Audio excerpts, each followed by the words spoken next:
Welcome to the Concussion Fix Podcast, where we lift the veil on concussion recovery and empower you with real answers to real questions about persistent concussion symptoms. Each episode, you'll hear real, live Q&A sessions with real members of the Concussion Fix program, an online recovery program that's helped more than 3,000 people find relief from their persistent concussion symptoms. Guided by our expert team, Dr. Paul Hrkal, Melinda Krynen Hill, and myself, Dr. Cameron Marshall, who are here to share insights, empathy, and a clear path forward. In order to protect the privacy of our members, we have stripped away names and blurred faces. Please remember all information shared is for educational purposes only and should not replace medical advice. If you need extra support and guidance for your recovery, we encourage you to check out the Concussion Fix program by visiting concussiondoc.io or Google Concussion Fix and read some reviews to see if it's right for you. Whether you're looking for answers, hope, or just a little encouragement, we're here for you. You're not alone. Recovery is possible, and it starts right here.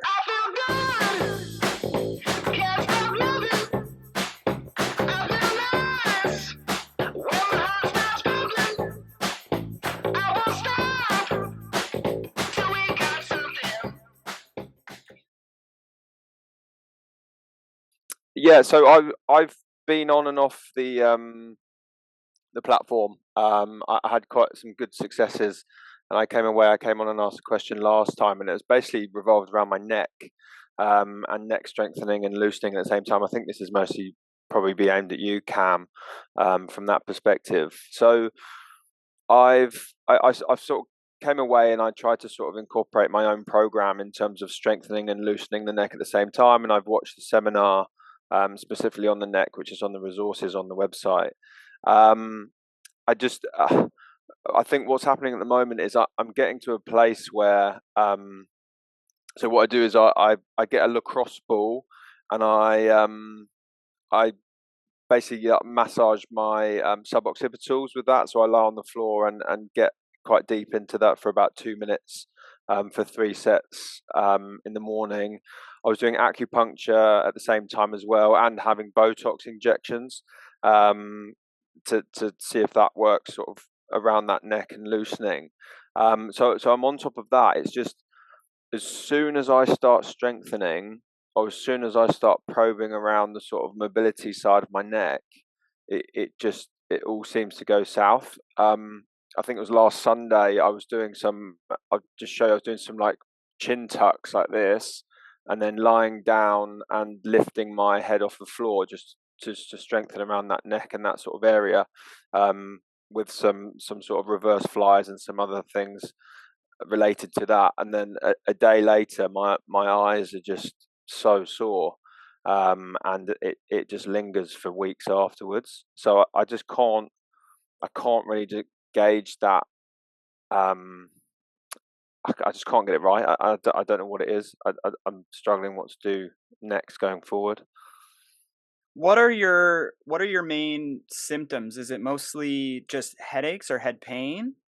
So generally it's my eyes. So it all comes to the forefront of my eyes, and they just feel really, really bruised and really sore. It does settle. It does settle down, but it's as soon as I start probing from a mobility point of view, as soon as I start doing like these chin tucks and sort of a pinch, there's a slight pinch in my neck, it triggers me off straight away. So there's obviously a lot of avoidance during my recovery. I have avoided that a lot because it was always the case of I'd settle down, I'd try and get back in the gym, and it was the one thing that would always just trigger me off again. And it was that cycle, and I started doing my vestibular rehab again, but I'm quite despondent with that, just because I'm fighting a losing battle with my neck. And I know like 80-90% of my symptoms going from my neck. I just can't get on top of it. Right. Now, but when you say like it goes to your eyes, like do you feel like you have like visual issues, like kind of dizziness or motion issues, or is it all just like pain and pressure?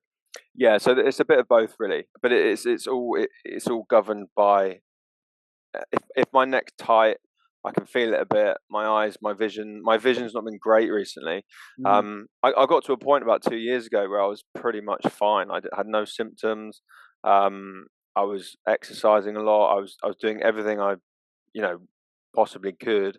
Again, it was just getting back in the gym and doing weights is the one thing that just throws me off every time. Right. So now you're doing your own kind of soft tissue release, right, to the suboccipitals. That's right, yeah. Um, a lot of times the suboccipitals are a symptom of the problem, but they're not the problem themselves, right? So a lot of even practitioners will go right to the suboccipitals and they'll do a lot of work on the back of your neck. But a lot of times the reason that the suboccipitals are tight is because you have a lot of tightness through the chest that pulls everything forward, or your SCM muscles are tight and those start to mess with vision, and those can also cause kind of pain in and around the eyes and stuff too. So the SCM muscles and the deep neck flexors are another common one that's associated with visual symptoms, and another reason that the suboccipitals could be impacted, right? So if everything's pulling forward, your deep neck flexors get weakened, but weakness and tightness kind of go hand in hand. And so, yeah, you might release the suboccipitals, get a little bit of temporary relief, but there's still dysfunction, right? You're loosening off the back, but are you doing anything for the front? Are you getting any soft tissue work around the SCMs or the deep neck flexors? No, no, I was getting some. I did see someone in London, but they're so expensive. Yeah. It wasn't really feasible, and I'm sort of at the stage where now where there's a lot of trial and error involved, and I'm struggling to justify that sort of financial impact Yeah. for things that may or may not work. So it's a tough balance, like getting it right. If if I knew exactly what I needed to do, and I just the neck um watching the neck seminar on the program, there was three things when there was like it was the tightness, and then it was like a pinch or a was that right? I don't Yeah. think I'm saying it right. I think I've got that, but again, I don't know how to address that. So Um, if it's pinching, usually what it is a joint problem. So you need to get some adjustments to release that, and it's not something you can really do on your own. yeah, And in the it's not UK, necessarily chiro though, is it? Is it chiropractor or yeah, yeah, it could be a chiro. Now it's difficult in in the UK because I don't think a lot of people do ART there, and so it's harder to find, the right type of people. But like what I find for your type of thing, like when people are saying like, "Oh, I have these like visual issues," a lot of times it's like the SCM muscle and the deep neck flexors. So when you say you watched the neck sessions, did you watch the latest two on manual therapy? no, I think I watched the specific neck one. I think it was from like 2022. So yeah, Okay. it was probably up. So there's two I did recently. It's manual therapy part 1 and manual therapy part 2. I would say go and watch those because that'll just give you a little bit more insight. They're way more in depth, obviously, because it's a two-part series. Um, and that might just give you a little bit more insight as to what you're looking for. And we also talk about some of the rehab that goes with that. So the problem is like strengthening exercises, if you have dysfunction, will flare you up like you're experiencing, right? Because if you have, like, let's say something is really tight in the front and you're loosening it off in the back, that's fine, but it just creates this imbalance. And then you do strengthening exercises, your body's going to move um, the way in which your tissues allow it to. Right? So if I have a shoulder injury, if I'm doing just like strengthening for my shoulder, I'm generally gonna try and move to avoid that painful spot.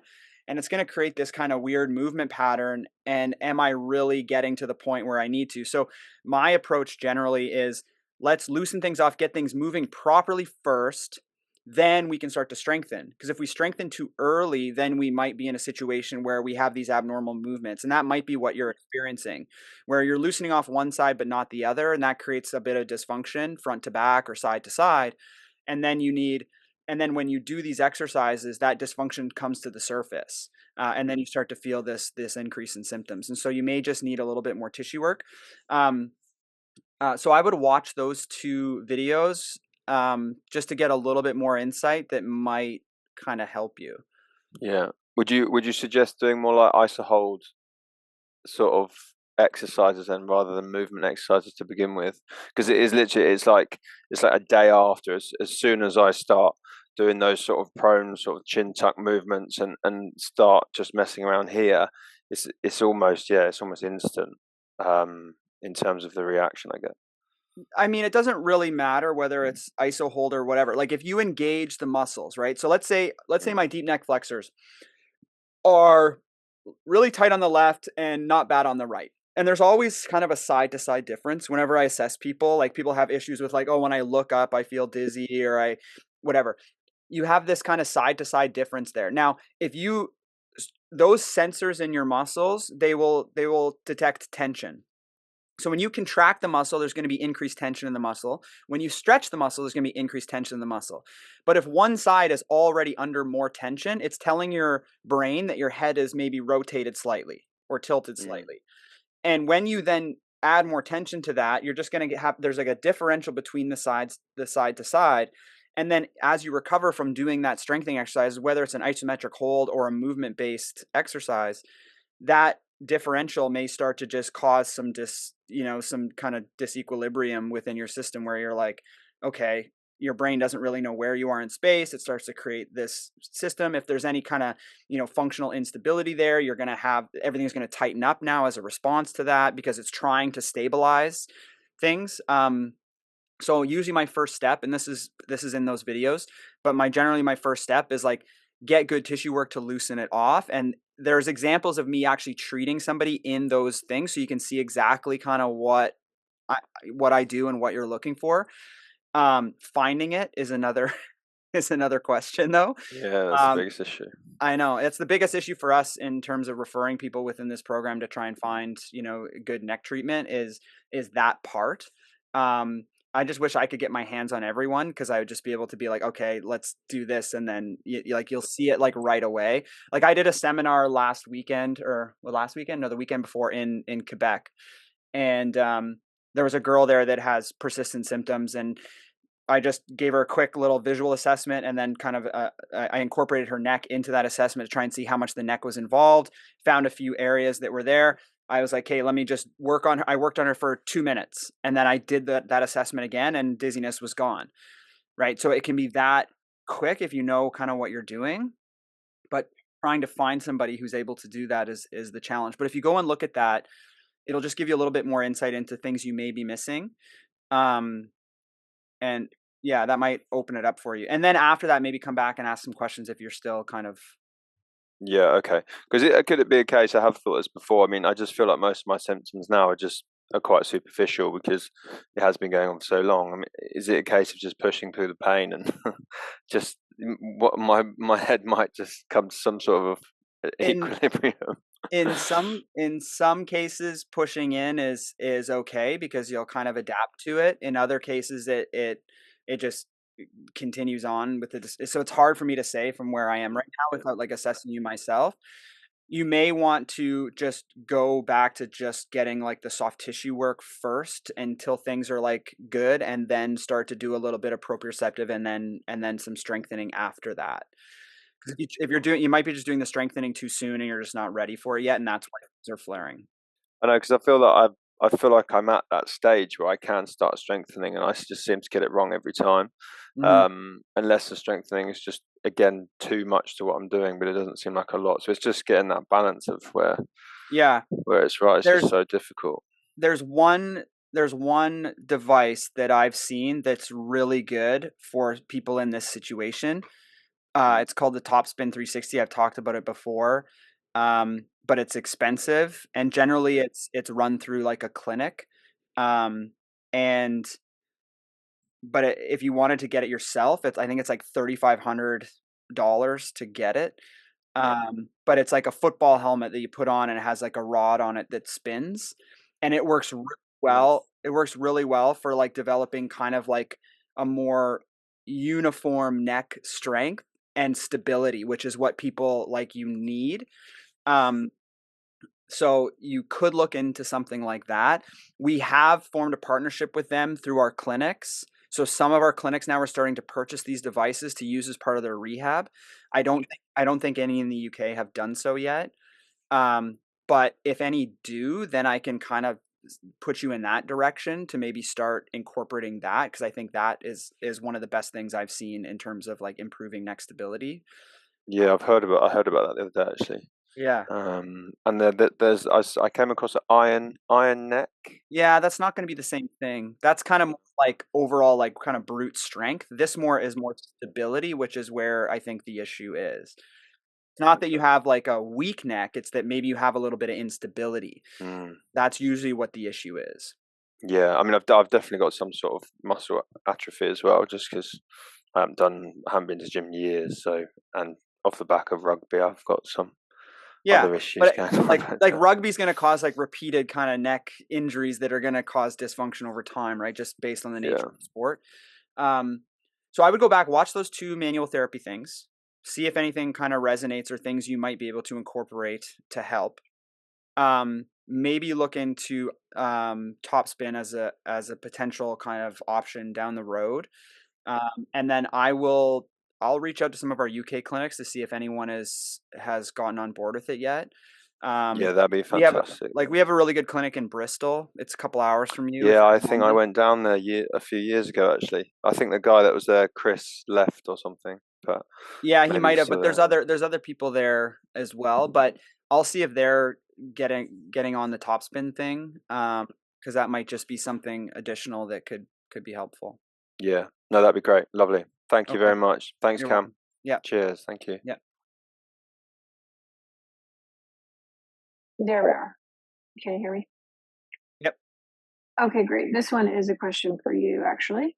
I'm on the exercise module, and you mentioned I got my polar heart rate monitor yesterday, and you mentioned that we should be doing steady state cardio. So I've been walking and then interspersing jogging for about 20 to 30 minutes, but it's making my heart rate fluctuate. So how do I increase my heart rate steadily for the whole time if I'm not ready to jog for the whole time? One of the best ways to do this is obviously on like a treadmill. Okay. When you're outside, there's just more variables, right? Like you might have a couple little hills, you may have to stop for traffic or whatever the case may be. So it's harder to keep things steady. What I typically do with patients that are having this issue is that I actually tell them to use a treadmill and stick with walking, just because sometimes the bouncing can cause some confusion, because if you're bouncing a lot, it could be visual motion, it could be vestibular, you could be jamming your neck up. Like there's a bunch of different variables that start to play. So typically what I'll recommend is either an exercise bike where you can, maintain kind of an RPM, find the heart rate, and it's easier to stay at that heart rate. You're not going to get as much fluctuation. Another option is on a treadmill where you basically do a Buffalo treadmill test on yourself, where you put it to 3.3 miles per hour, which is a walking pace. And then you just increase the incline until you hit the heart rate that you're supposed to be at. And then you're basically just walking uphill at that, easy walking pace. But because it's uphill, your heart rate is higher. Right. So it was more ease of use of like, being able to do this really consistently. I've got, like half an hour in the morning before, work and kids and et cetera. And so, and I don't have a treadmill. I'm not part of a gym. Like it was more, ease of use and just making sure that this happens every day. Yeah. Like that's what I had access to and like a limited amount of time. Yeah. Yeah. What's your heart rate level that you're supposed to? So yesterday was the first time I measured it. It was around. So let me ask you this then: Have you established what your threshold is yet, or no? So I have an appointment. I found a clinic near me, and an appointment next Wednesday for the.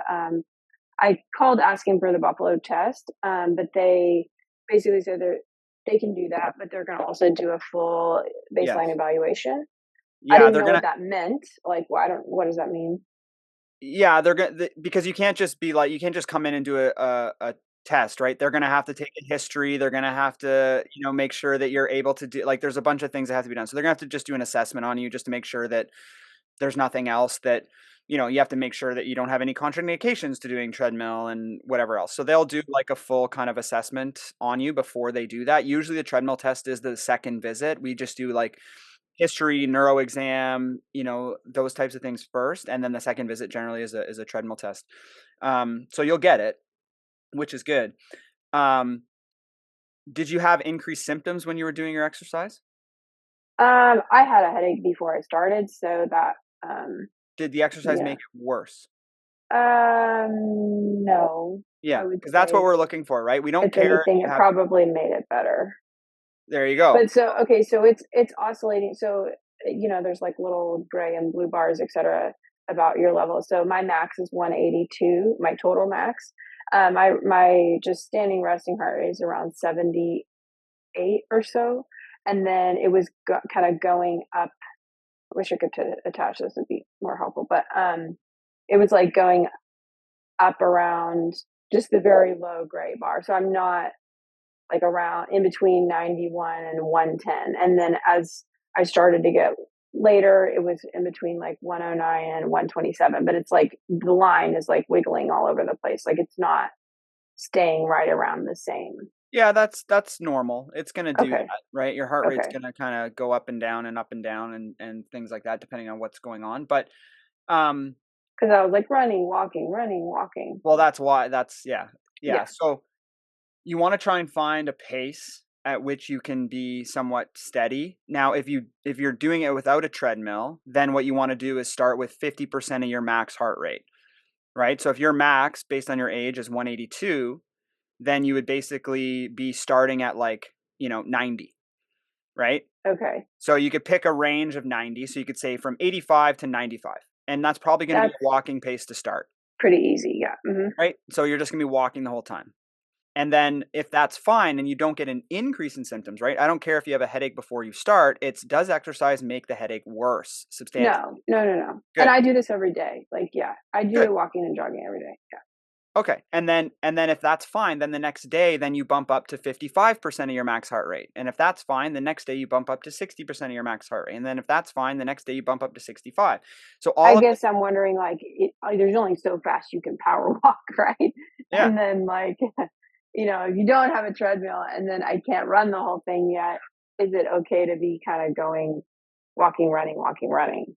Yeah, I think that's fine as long as you're not going beyond what the heart rate threshold is, right? So if you're trying to be at 65% of your max heart rate, I would probably give yourself a range of like 55 to 65. And if you get up to that 65, then you have to slow your pace down to keep it below, or you have to, walk for a bit to bring it back down. Okay. Yeah, and that's okay. That's okay. Really what it is that top line you don't want to pass. You want to stay there. And then if that's fine, then the next day you bump it up, right? Now you're at 70% of your max heart rate, right? So you're probably gonna have to do a little bit more running, but again, pay attention to that top line and just keep it below that top line. But once you get the treadmill test, it'll tell you whether or not you even need to worry about your heart rate at all. Because you might pass the treadmill and then it's fine. You don't have any issues to worry about. And generally in the people that I see that exercise makes their symptoms better, that usually indicates that there's either like an anxiety component to their symptoms or a neck component, because exercise will... I know there's both. I guarantee you there's both. Right. And exercise helps with like, endorphins and mood and all these good positive, effects from like an anxiety mental health perspective, but it also helps your tissues to loosen up, right? It'll reduce tension in your muscles because now they're warm, right? Because my neck also hurts when I run. Like it's kind of physically painful for my neck and back to run. Like it's less about, oh, this is hard for my breathing and my heart rate than it is, this is just really uncomfortable right now. Right. Where are you located? In Los Angeles. It's the San Pedro Physical Therapy. Good. Oh, great. They're awesome. I heard she's really awesome. So. She is. She's great. So unfortunately, they were like, "Oh yeah, your insurance is going to probably totally cover it," and then they checked and called back, and they're like, "Actually, it doesn't cover it at all." Oh no. No. So that's a bummer. But I read all the reviews, and they literally have nothing but 5-star reviews, and it's really incredible. I think so. Yeah. She's awesome. She's awesome. Really well experienced. They've been with us for a while. and they were treating concussions before they even joined our group. So they have a lot of experience. Okay, great. I think you're in good hands, and they might even, generally visit number 3 is when we start taking a look at your neck too. So once they start incorporating some treatment there, that might help with your headaches and your symptoms as well. Like, you know what I mean? So it all kind of. So is soft together. tissue something that they would do there? I'm pretty sure. Yeah, most of our clinics would do it. Okay. Yeah. And then I just have a quick second opinion question for Dr. Hrkal. So is he? Yep. I'm here. Okay. So I'm in the middle of the Dutch test, and my naturopathic doctor said that it was okay to stay on my progesterone while doing the test, just because there was a concern that I couldn't really even function for like an entire month without taking it and like work and live my life. And obviously on the, write-ups and everything, it says, don't continue to do this. My question for you is, she said that she would be able to read the test knowing to write down when I took the progesterone on which days, and that she could read the test knowing that I had that. Is that something that you ever do? Or do you always make people stop their hormone therapy? Like, I'm paying $800 for this test, and I want to make sure that it's accurate, but also I have to be able to function, and I don't think I could function without the progesterone. Yeah, I think it sounds like it's a balance call between, if you're able to function with it and not. The Dutch hormone test was designed to gauge the efficacy and the levels while taking bioidentical hormones. So that recommendation she's making is absolutely something you can do, and she'll just factor that into the interpretation. So I think you're fine with that. Oh, okay. Wait, so on the test, it's like, it says it's not designed to be taken with hormones on the write-up in the thing. No, that's not my understanding. I don't know what particular writing. It could be, again, because there's a section, like if you look at it in the requisition, I don't know if you've had a chance to fill it out. There's a section, put down your hormones, like whatever you're taking. So, I don't know where they're writing that. I think ideally, it's more so it's the synthetic versions of hormones, like an IUD. Oh, yeah, it says hormone replacement therapy. Yeah. So that's not what I'm doing? If you're using bioidentical hormones from your naturopathic doctor, that actually is going to be picked up because it's identical to what your body has. And that's being tested. Where if you take something like the birth control pill or an IUD, these are synthetic hormones, and that's going to suppress your body's own remaining levels of estrogen and progesterone production. So those two things are not exactly the same, and they won't be picked up the same. Perfect. Thank you. You're welcome. I'm glad you're getting the test. Yeah, me too. Oh, well, actually, one quick question. There's a line that says ICD-10 codes. What does that mean? Yeah, ICD-10 codes are just mainly for insurance, where you put a specific diagnosis, and that's only in the US. We don't really use that here in Canada. You can just leave that blank, so don't worry about that. That's for your ND to worry about if they even care about that. But otherwise, yeah, you're okay. Thanks. All right. Hi, everyone. Hello. First of all, thank you. I also have a neck-related question. So I've been getting symptoms for the last 3.5 months. Primarily now is just headaches in different spots, and fatigue. Fatigue's on and off. But I did your course, which was really helpful, and I found a practitioner. The first session, she went in, dug into my neck muscles, and that caused a lot of relief. In fact, that helped me reduce sensitivity to my activities, which previously flared up. So I could sit on computers, I could go be in a subway, grocery store. It didn't affect me. Even though headaches were there, but it did drop the sensitivity by a lot, and drop the headaches as well by a lot. And then the problem is, I realized in the next session, whenever I tilt my head backwards on the left side, there's a sharp pain. So my practitioner said that there's a joint restriction. And in the next session, she did an adjustment, and acupuncture. However, the neck restriction pain only went away for like half an hour, and then it came back, but at a lesser degree. And also, when after the session, when I tried to lay down for a nap, I felt like I was falling, which was weird. Even she found it weird. And then I met her after that once, where she did some mobility exercises and some more manual therapy. It caused relief for the first some time, and then the pain was back again, and the headache is also back again. Again, since I started this, I'm so much better. I can do a lot of things, but the pain's still there, and the joint restriction comes back rather quickly. Any suggestions? Yeah, I mean that's common. It's you can't just get rid of these things generally in 3 sessions, but the fact that you had such tremendous relief with it the first go around, it tells me that we're on to the right thing. You probably just need a little bit more, right? Like what I explain to my patients is that, when I treat you, you might feel like absolute garbage after the session, or you might have a lot of relief. Either way, that's a good sign because it tells us that your neck is definitely involved in the symptoms. Now, what I generally start to get a sense of when I'm treating somebody is, okay, when I treat you, if the symptoms go away or get better, how long or how many days or how much time passes before they come back? And then if they're coming back after, let's say, 3 days, you're back to kind of where you were at square one. Usually what I'll do then is I'll just increase the frequency of my appointments, because if I see you and now you're here, and then when I see you again, you're back down to square one, and then I treat you again and you're up here and then you're back down to square one, well, I'm not really building anything. So what I want to do is I want to treat you here, and then when you get up here and you're starting to kind of come down again, I want to treat you again so I can build on that, right? So it may just mean that you need just to increase the frequency a little bit. I usually start with people once a week, and then the same is true. If I see you next week and you're like, I still feel pretty good, then I start pushing you out. Okay, let's try every 2 weeks. Oh, I'm still good after 2 weeks. Okay, let's try every 3 weeks. And then eventually I just say, okay, call me when you need me, right?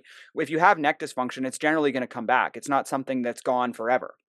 You're always going to have some issues that flare up every once in a while. Like I'll have patients that I've seen 6 months ago and they've been fine. And then they're like, oh, my headaches are starting to come back. Okay, that's fine. Do a little bit more treatment, give them a few more exercises, and away they go. So you may just need to increase the frequency a little bit. It may just be, you just need, a few more weeks of this before it starts to go away. Yeah, I think you're just on the right track. So don't be in too much of a rush, but it sounds like you're on the right trajectory. No, thank you. For the sessions, what should we focus on? So the manual therapy, or like the last session, it was just the adjustment as well as acupuncture, but not much on the neck. My practitioner focuses acupuncture only on the head. So in these sessions, should I be asking her to be focusing on the adjustment for the joint mobility as well as the manual therapy, or what should we focus on? Well, that's really up to your practitioner to decide, because I haven't assessed you. I can't tell you what you should focus on because I don't know what the issue is. But if you go and watch those 2 manual therapy sessions, so if you go to resources and click on my section. I've done that, yeah. Yeah, so watch those 2 manual therapy, and that'll kind of show you kind of what you're after. Generally, the first 6 sessions are mostly manual therapy until things are kind of moving well. Then we start in with, okay, let's start doing proprioceptive exercises, which are kind of those mobility ones that you're talking about, where we're looking at head movement, pairing it with eye movement, those types of things. And then we get into kind of stability and strengthening to kind of keep things held where they're at. Gotcha. So while I'm doing this, I know in the videos you mentioned not to avoid strengthening exercises, but my practitioner has given me chin tucks and all of those things. Is that okay to do? Yeah, they might feel that you're at a place where things are moving decently well and you're ready to start that. right? So everyone's a little bit different. Some people I have to stick with just manual therapy for a long time because they have a lot of, dysfunction. I just need to work that out first. Other people, it's like you see them, they got a pretty decent neck, they just have a few issues. I'll give them strengthening stuff right away. So it just depends on where you're at. So okay. And sorry, last question. Is there? I mean, according to you, is it normal that after an adjustment I felt like I was falling down while I was lying down? It happened only for a second, but is that something that you've seen with other people?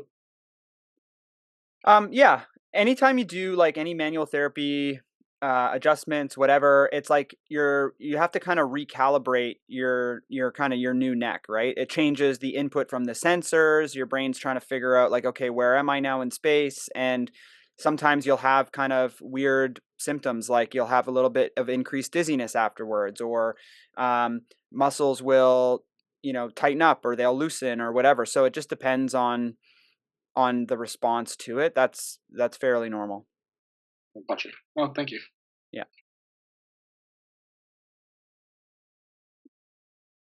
Oh, hello. So I took a knee to the head in a soccer game in September 2023. Thanks to you guys, I'm like been fully recovered since like May 2024 stuff. But I decided to go skiing for the first time on Sunday. And as you know about going skiing for the first time, you can fall a lot. I ended up falling twice. I fell a lot actually, but the second time that I fell, like I hit my head. I was wearing a helmet. I had goggles on my helmet. And I sort of stopped the fall with my head. Because I've had that concussion before. I was really paranoid. I was like, shoot, I'm gonna take a moment. I didn't feel right after I hit my head. But after eating some lunch and sitting down, I felt fine. And I ended up skiing the rest of the afternoon, which is like pretty strenuous. So that was Sunday. On Monday and Tuesday, I worked from home because Seattle's been snowed in. And I felt completely fine. I walked to the grocery store, which is like 25 minutes. That was fine. And then on Wednesday, I worked from home. And then after work, I went to the gym. And the lights were brighter than usual. And I was like, wow, like, did they make these lights brighter or something? The stimuli was really overwhelming. And when I went to warm up on the treadmill, I started feeling just awful. So I sat on a bench to like calm down away from people. And then I tried to do like abs and some exercise bike for like 10 minutes until I just like was feeling really terrible. I had a pretty nauseous walk home. And so like basically by these symptoms, I'm like, maybe I had some sort of concussion, but, and even now I'm like having these symptoms.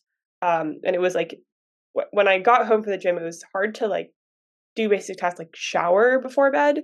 And I woke up this morning with like headache, pain in my arms, kind of similar to like when I first got concussed, but I felt fine Monday and Tuesday, and I'm super hesitant to jump to conclusions. And I know that it's really important to stay active and exercise and not sit in a dark room.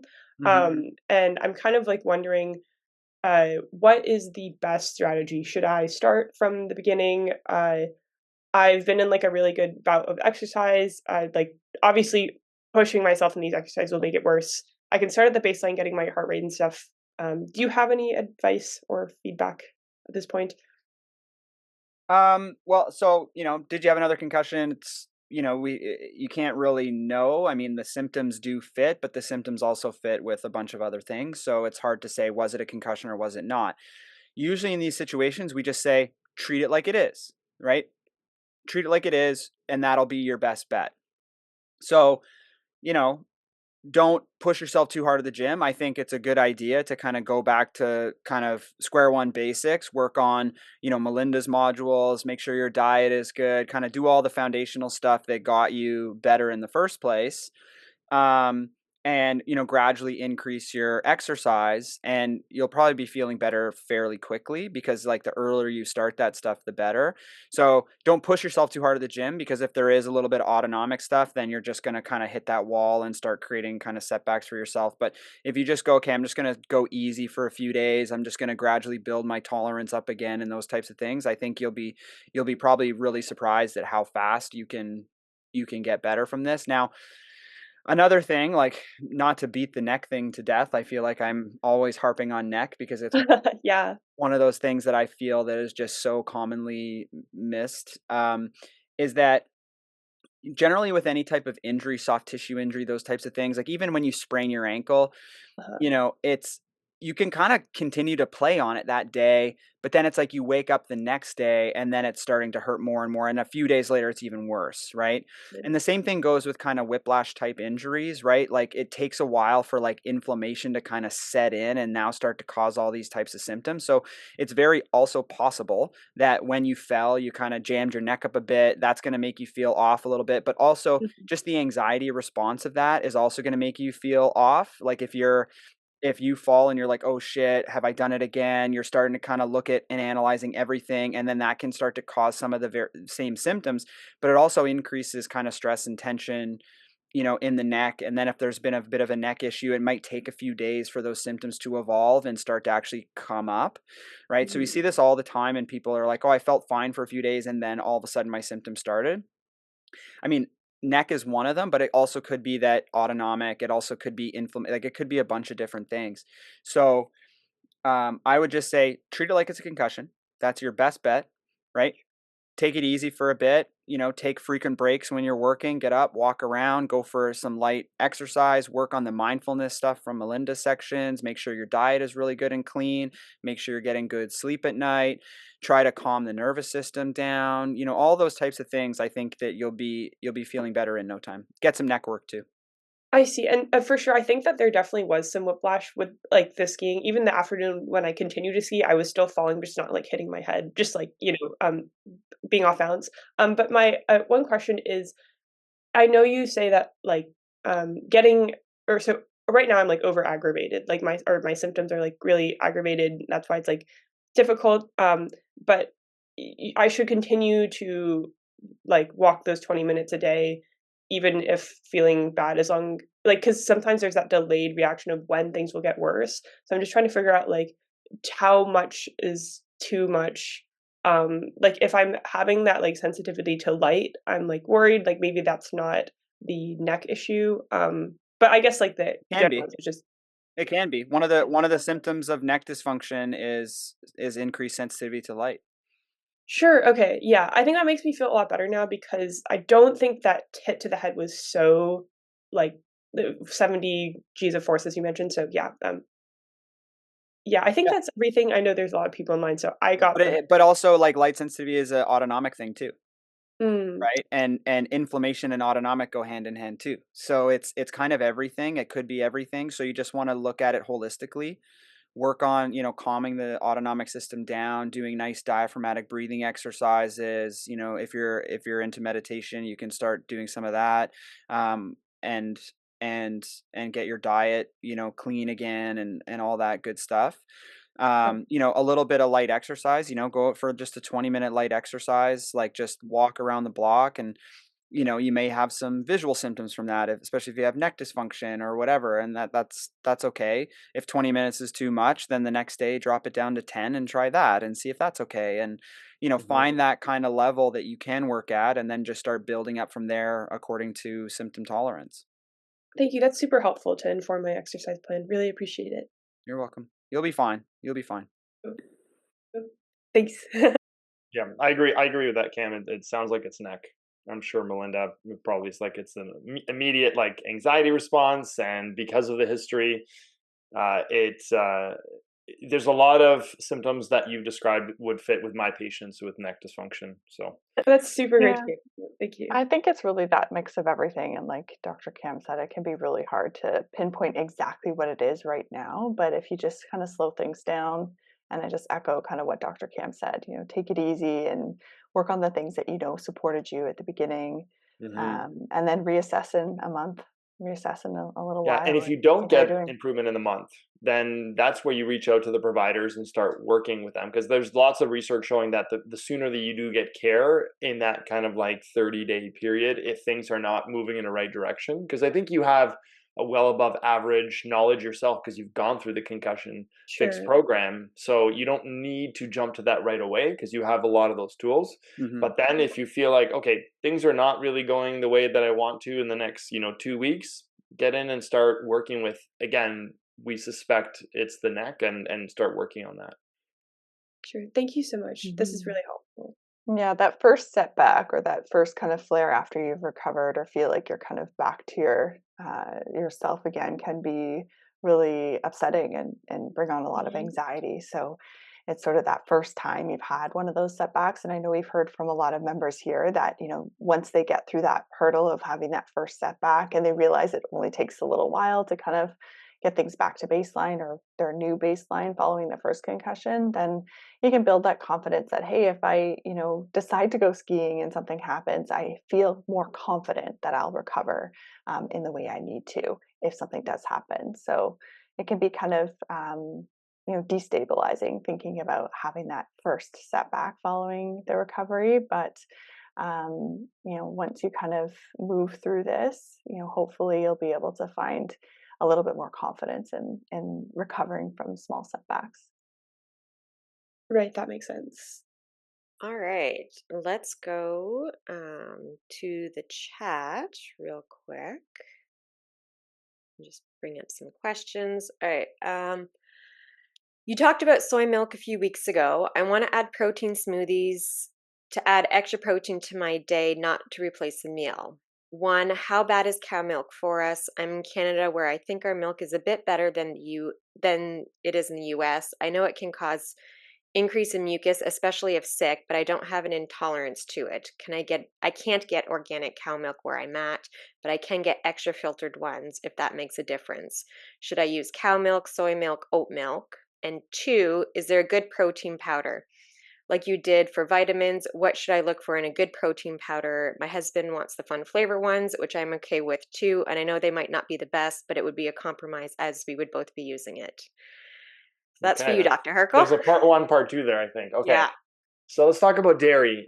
I would say it's probably in my top 3 questions I get. I think we get this one over and over about, what can I eat? This food, peanut butter, dairy. Anyways, so here's the details on dairy. Number 1, in the Concussion Fix program, we are very specific on not trying to be too restrictive on a whole host of different foods to avoid. So the only 2 foods, if you could even count sugar as a food, to avoid is sugar. And so that's processed sugar. If it says refined sugar on it, we avoid that. Natural sugars are okay.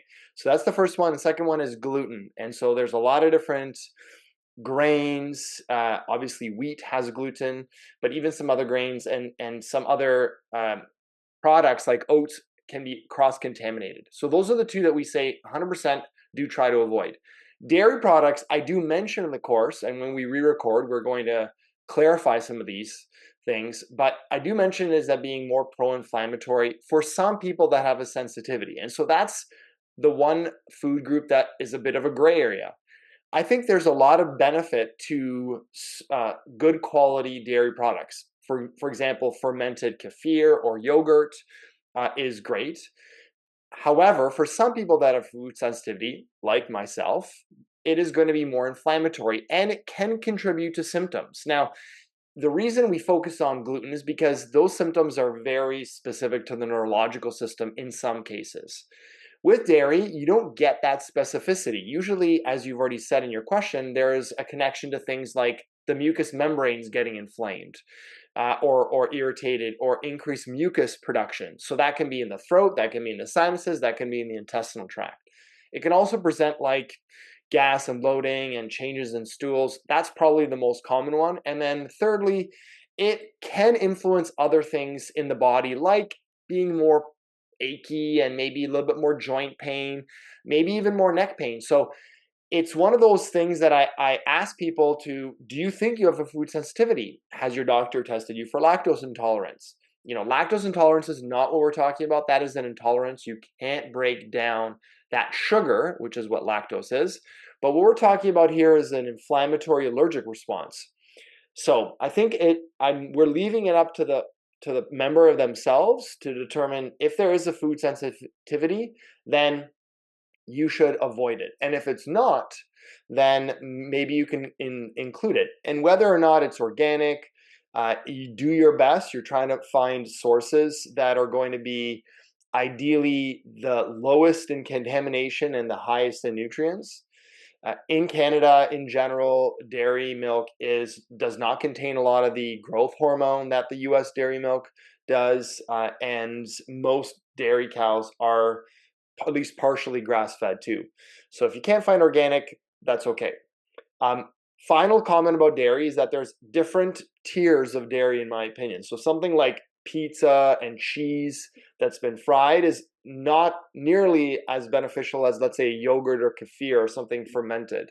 Some cheeses are okay because they have a lower level of some of these more inflammatory proteins like casein, but definitely the more processed versions of those cheeses and things like whipped creams and ice creams where you're mixing in with sugar, those things are to be avoided. Also, people notice if they have a glass of milk versus a little bit of decent quality cheese like feta, for example, they're not nearly as symptomatic, or maybe not symptomatic at all. So I think there is definitely some differences in the forms of dairy, not just the quality, but also the type. So that was part one. Part two. Just to stay on that, because they mentioned about like extra filter. Is there because I know when I go to the grocery store, you can see different filters almost of milk. Yeah.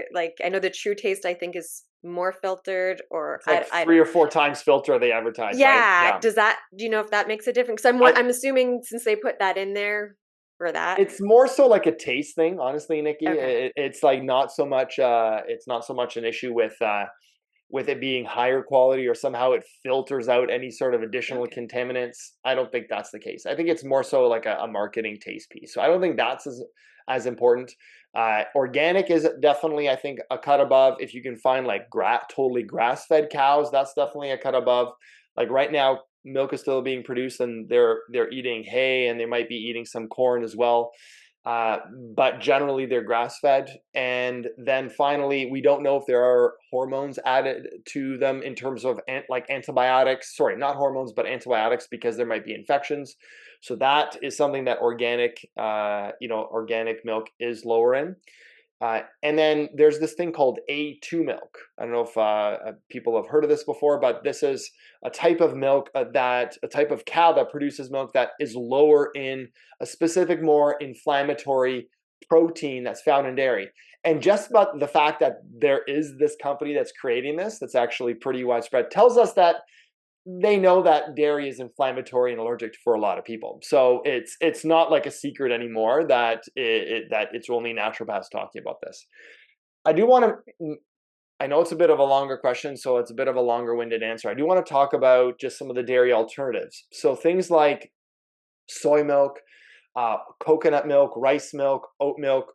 I think that there are lots out there. I would just caution people of being careful of just consuming lots of these other nut milks and dairy alternatives, because you can also be sensitive to soy. It's a common food allergen. You can also be sensitive to almonds and even oats. And oats in general are pretty high in sugar. A lot of these milks do have an unsweetened version of it. So that's the one you want to be looking for. If it has things like vanilla, if it has any sort of more flavors to it, you'll look at the label panel on the back and it will say it contains 7 to 10 grams of sugar, and that sometimes is added. Oats in general have a higher content of sugar, even if sugar isn't added, it's naturally occurring. And some people do have blood sugar spikes with oats. So I don't have one preference on this. I think it's more so finding one that, number one, agrees with you, and number two is going to be really low in sugar. And then the other big thing is alternate. Don't just stick with one and drinking glasses of it.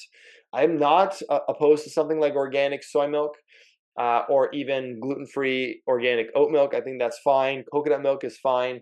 But if you're just drinking a lot of that, you can develop a sensitivity to that. And then finally, the protein powder part of that question. If you can tolerate dairy, grass-fed whey protein there's tons of good evidence on it. I just read a paper on saying that the amino acid components found in whey protein increase something called glutathione, which is one of the key antioxidants and anti-inflammatory substances. And the paper was talking about its possible benefit in supporting brain health after a concussion. And so there is that benefit to having adequate protein. So if you can handle dairy, you can handle whey, find a really good quality whey. The extra flavors, you don't want anything artificial. You don't want any added sugar. You look for kind of a whey isolate or a really good quality combination of isolate and concentrate. And so those are your best options. If you can't do dairy, then you have some plant-based options, and usually it's a mix of some sort of pea and rice and maybe quinoa and a couple other things like hemp. The flavor isn't as good for most people, and there's usually some added vanilla or chocolate. Again, those things are okay if there isn't a lot of added sugar. And again, some people are sensitive to pea protein. So ideally, we get everything from our diets. However, I do think at kind of augmenting your diet with a protein powder that doesn't replace meals, but also just more augments them. It can be blended into a smoothie, like something like with blueberries. Really great way of getting those antioxidants and protein. Great. All right, next question here. Hi, during the program, I saw that neck tension and anxiety could be similar symptoms than concussion. However, is it going to be like that forever? I mean, do people who had concussion, will they always have more headaches or symptoms like that when they have a stressful period or at one time? Or will it go back to normal? So I think Melinda, will have some great insight onto this one also. Sure. Yeah. I mean, Dr. Cam, do you want to take it from the neck perspective first, and then I'll kind of piggyback off of that? Sure. So if you have any kind of tissue injury, it has the propensity to cause problems for a long time, right? Like if I've sprained my left ankle a bunch, and I'm more likely to sprain it again, and it's more likely to give me problems. It's probably more likely that it's going to develop arthritic changes, right? So yeah, if you have neck issues, chances are it's going to be one of those things that is going to come back and be a bit of an issue for you moving forward. Now, that also happens with, as we age, things start to hurt and get, not good.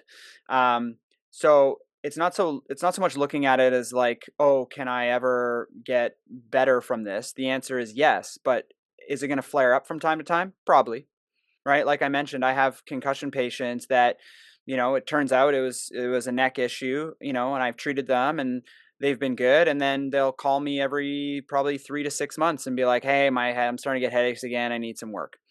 Right. So yeah. Now, depending on how good the treatment and rehab is, you might be able to stave it off for longer, right? But traditionally, neck rehab exercises like TheraBands and chin tucks and all that stuff isn't very good.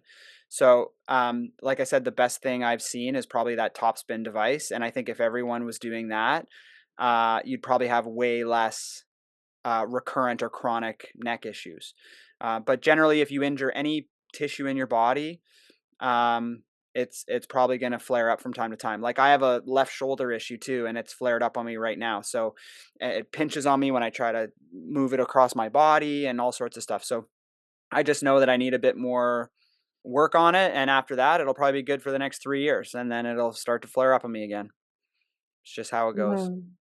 Yeah, I think just that normalizing of it, the way you're kind of describing it for members, Cam, is really important. Like just normalize that, hey, if this part of me was injured, everybody has something that aches in their bodies, especially as we age. If you can normalize that that's going to happen time to time, and you have sort of a system in place to support you when that happens, that's going to take you a long way. And not just your mindset on how you look at it, but how well you respond to the treatments and how well you cope with those types of flares or dysfunction when it does show up. And then the second piece, we sort of harp on this all the time, but it's this sense of anxiety creates tension in the body. exacerbates symptoms or exacerbates pain. So just always kind of remembering, how am I looking at these flares? How am I looking at these symptoms when they do show up, especially if they're reoccurring? So it can become a very chronic cycle in the mind-body system, and becomes very solidified in our nervous system and in our brain pathways, that if we're anxious and the signal goes to the brain that we're in danger, we tighten, we brace to sort of protect ourselves. Then what the message becomes over time is that anytime anxiety spikes, we instantly tighten. And what that does is it actually aggravates the area of the body where the dysfunction is, and it perpetuates a cycle of pain and dysfunction, because we're not able to sort of break out of that habit and allow ourselves to, whether you want to say normalize the area, normalize the dysfunction, or relax the muscles. So what we talk about a lot in the recovery mindset module is how you can go about kind of undoing that negative feedback loop that creates and perpetuates pain. So anxiety creates tension in the body, perpetuates pain cycles. Or this algorithm we talk about a lot: pain times resistance equals suffering. So pain is a natural part of life. We can't necessarily avoid that. So normalizing pain. But if we're resisting the pain, whether that's through anxiety, avoidance, any of these things, we're actually adding to our suffering and perpetuating the problem. So this is sort of one of these key pieces from a psychological perspective we talk about a lot in the program, to help support these sort of chronicity that can develop with certain types of more long-standing pain. And then the other piece, I don't know if Dr. Hrkal, you want to comment, because there's huge amounts of research now about just these anti-inflammatory foods that can really support that reduction in pain. And I know that's such a huge one for everyone that is oftentimes overlooked. So I don't know if you want to comment on that piece. Yeah, I think the best thing to say is that the latest research is showing that depression, anxiety, all the sensations that you talked about, Melinda, any sort of mood disorders, there's an inflammatory component. So we have these symptoms. We kind of know some of the dysfunction in the neural network. So these are some of the macro kind of perspectives on what's going on with certain thought processes, certain areas of the brain being more activated and less activated. But on a cellular level, which is where I spend a lot of my time, is inflammation is that kind of communication cascade. And so there's evidence showing that eating a diet like the Concussion Fix diet has a beneficial effect on mental health, reduction in symptoms of depression, and even things like anxiety. So, I mean, I would say the main contributors to mood in the metabolic realm are going to be, number one, inflammation, and that can be intervened with diet. We can actually make some improvements there. I also think there's certain irritants that contribute to that inflammation. So certain foods, for example, I think the best thing that people can kind of look at is, how do they feel after they drink after a concussion? Most people feel more anxious the next day. Their sleep is not good. They might notice that they're more depressed. This is one of the most common pieces of feedback I see from my patients, is that alcohol causes dysfunction. To a lesser degree, an inflammatory food is going to cause dysfunction as well. And then finally, I would probably say hormones, Melinda, is probably another huge area that plays a really, really powerful role with mood. And deficiencies in hormones, because hormones are basically the communication, another route of communication between cells and systems. If your hormones are out of balance, especially estrogen, progesterone in women, and testosterone in both men and women, you're going to have some major mood issues. And so addressing those, even though that's not on a directly nutritional front, I think that it plays a key role in balancing mood. I think we just described our Concussion Fix pyramid so well. The other thing I'm going to mention also is, go to our Wall of Fame. There's so many people there who have gone through the program successfully. They've joined the Wall of Fame. It's definitely able to go back. So I know it was, will I get back to normal? I love the one seminar that Melinda did of, what is normal. I don't remember which seminar that was, and we had a huge discussion about what is normal, normal before, normal after. But you can get back to a very active life. I've been recovered for PCS for over 3 years. So many people have been able to recover. So I just want to share that aspect of it as someone who's gone through the program fully recovered. It is absolutely possible to get back to whatever your quote unquote normal is. And to me, I look at it as I'm actually better now than I was before my PCS. I've grown, I've changed. I will never, I'm not who I was 10 years ago, 20 years ago, 5 years ago. I'm an even better person that I was at that point before the PCS because I've learned so much and been able to grow so much. So yes, you can get back to whatever you wish your normal to be and recover. Yeah, kind of redefine your normal. Yeah. Anytime someone says I want to get back to normal, in the first session in any client interaction, I'm like, we're just going to start there. Yeah. That's the first thing I pick up on, because there is no get back to normal. Because even if you didn't have a brain injury, you'd still be different next year and the year after that and the year after that. But people forget that. They think, time is frozen now because I had a brain injury, and they only remember how they were before the brain injury. But the truth is that as life evolves, we change, things happen, uncomfortable things and difficult things and challenges happen, but that's a normal part of life. So if we think about getting back to normal, we're actually setting ourselves up for failure, like right out of the gate. So it's sort of this like redefine your normal. What do you want normal to look like? And Nikki, you're not the first person I've heard to say I'm actually functioned better following the program and following recovery, because there was so many underlying things I never really addressed because I didn't have to. Mm-hmm. So that's great. Thank you for sharing with us. Yeah, we often make changes out of necessity, and a lot of those changes can be for the better. So yeah, and I mean, I don't want to get this lost to say, like, because a lot of times practitioners will tell their patients, well, this is your new normal. This is as good as it gets. And I don't think that's the case. Like, we can always get better. Mm-hmm. I can always get stronger. I can always learn more. I can always eat better. I can always, you know what I mean? You can always optimize little things that are going to just improve your overall situation. But any experience that you have ultimately makes you who you are. And so getting through this, which is one of the most difficult things for so many people to recover from, is going to make you a stronger person, a more resilient person, a person that's able to tackle so much more in your life, right? Now, is that going to be normal? No, it's going to be different, but you're going to feel good and you're going to be able to do all the things you want to do. But you're going to be forever changed, and that's just the way it is.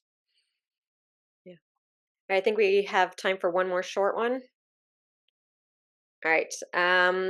So I'm supposed to go back to work in 3 weeks. I'm still struggling with symptoms like spotty headaches, dizziness, eye pain, ringing ears, tiredness, neck and back pain. Will I lose all of my progress when I return?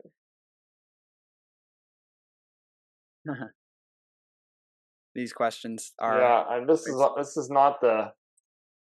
Well, here, maybe I'll just say a couple things, Cam, while you formulate your thought. Sure. So there's like this catch-22, and I learned this when a lot of my patients went down to a clinical at University of Pittsburgh, UPMC, where some specialists and experts in concussion have had this kind of really well-known, famous clinic there. And their approach is they do a kind of a psychological evaluation, and then they basically just say, what bothers you? Go do it. And the patients are like, what? And at home, they struggled with that before. Now, for a percentage of people, that approach works because it's almost like you have to kind of push through some of these barriers. Now, we've refined that process, I think, because not everybody is able to just go and do those things. But if you've set my belief, and this is my opinion now, and not everyone may agree with me, I think if you set the foundations that Concussion Fix has really tried to lay, you set those foundations first, and then you're in a better position to go and try to do something like go back to work. Ideally, what you would do is you would test and gradually work up to the type of work that you're going to be doing. So if you're going to be doing a lot of screens and you at work and you haven't done any screens now and you're going back in a week, then that's going to be a big curve. That's going to be a big learning curve for those systems. I always suggest try to replicate some of the things you're going to be doing at work and work your way up to the type of responsibilities and time and duration that you're going to be doing over the span of a month, ideally, or at least 2 weeks, and then you can kind of gauge how am I going to be. But there always is the chance that you're going to possibly have a setback if you overdo it. But there also is the chance that your body just needs a little bit of that push if the foundations are in place, and you're going to then be symptomatic, but your functionality is going to get better. And then what you'll notice over the next couple of weeks or even couple of months is that those symptoms will go down and your functionality will stay the same. So it's kind of like this: I go back to a new level of function and my symptoms increase, and then my symptoms should decrease as my function continues to increase. That's kind of the trajectory I notice with my patients. I don't know if Cam or Melinda want to add anything to that. I just wanted to echo that as a parallel for how anxiety works too, right? So we want to gradually expose ourselves to things that we feel fearful of when it comes to our symptoms. And over time, this process of habituation happens where things that used to bring on anxiety no longer bring on that level, yet our functioning is increasing. We're actually engaging in things that we weren't engaging in before because we were fearful. So it's this kind of a parallel approach that can really support a regaining of functioning. And often that just comes with pacing things out in a way that's going to work for you.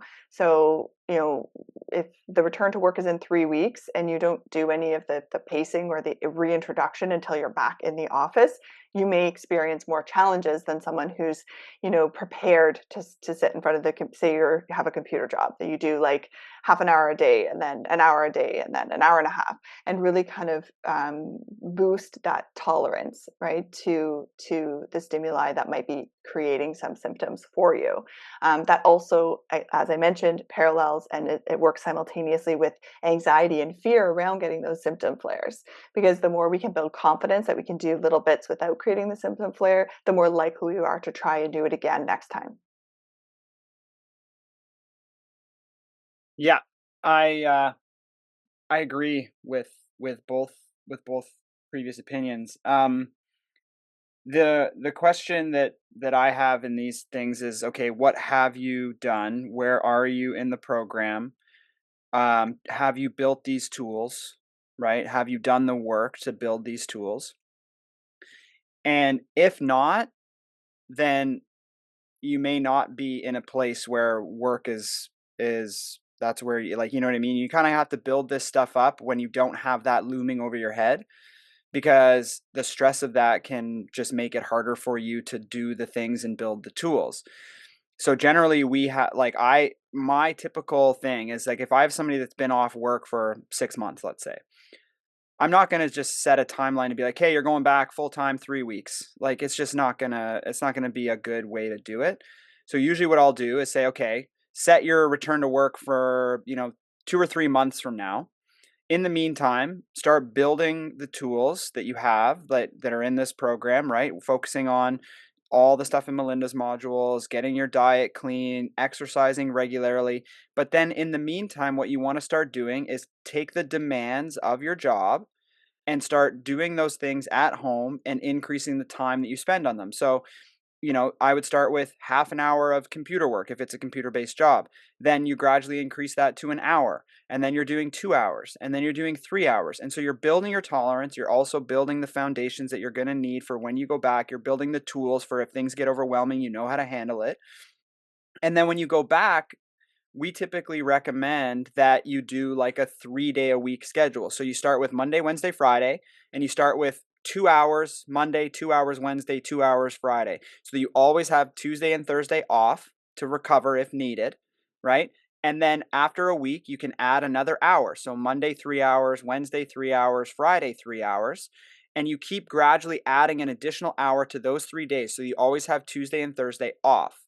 Once you get up to 8 hours on each of those days, then you add 2 hours to the Tuesdays and Thursdays. So you always still get most of the day off, but you still have a little bit. And then you build up the Tuesdays and Thursdays until now you're back full time.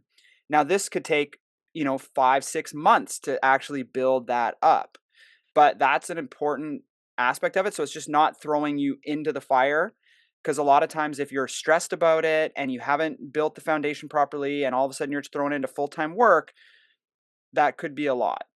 I'm also thinking, Cam, maybe you can comment on this too about, I'm reading through the lines here because there's some other comments from this same individual. And I'm thinking about when you first get that notice from insurance that you're being sent to work. And I'm hearing that creates a lot of anxiety.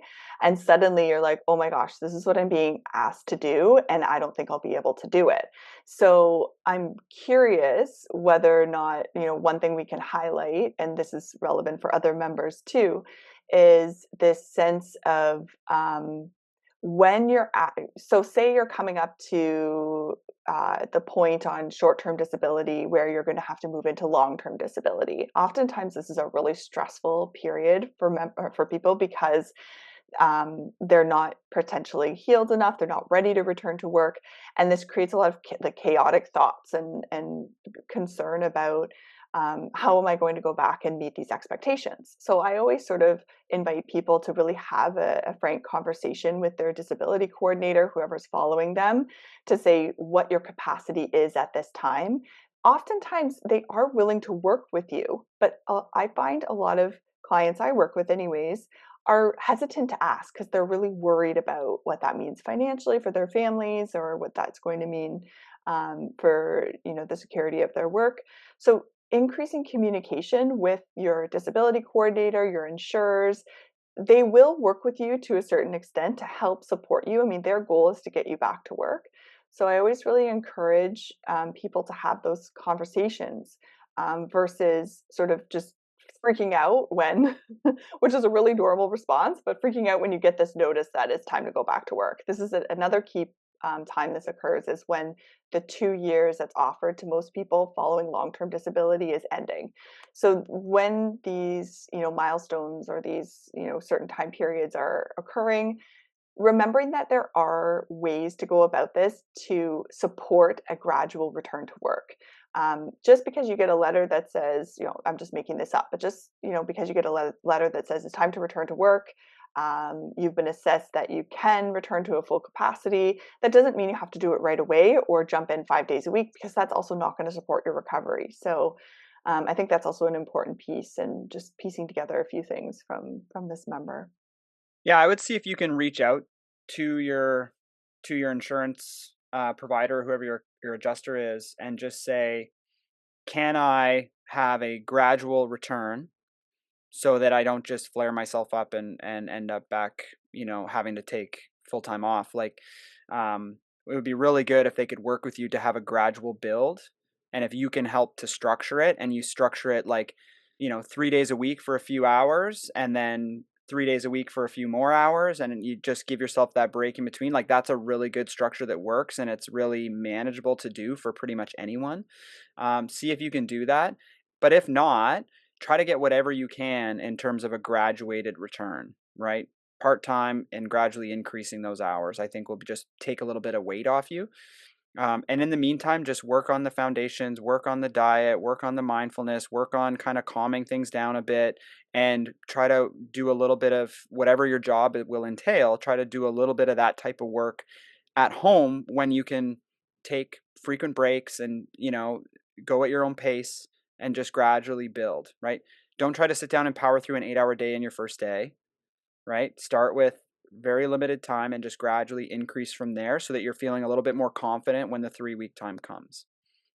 Yeah, I'm here. So the member just wrote in the chat here that they don't allow a gradual return to work. So what you might ask for, if they don't allow it, is that you stay off, and then somebody like an occupational therapist helps you to regain the skills you're going to need for your return to work. Sometimes they're willing to work with you on that.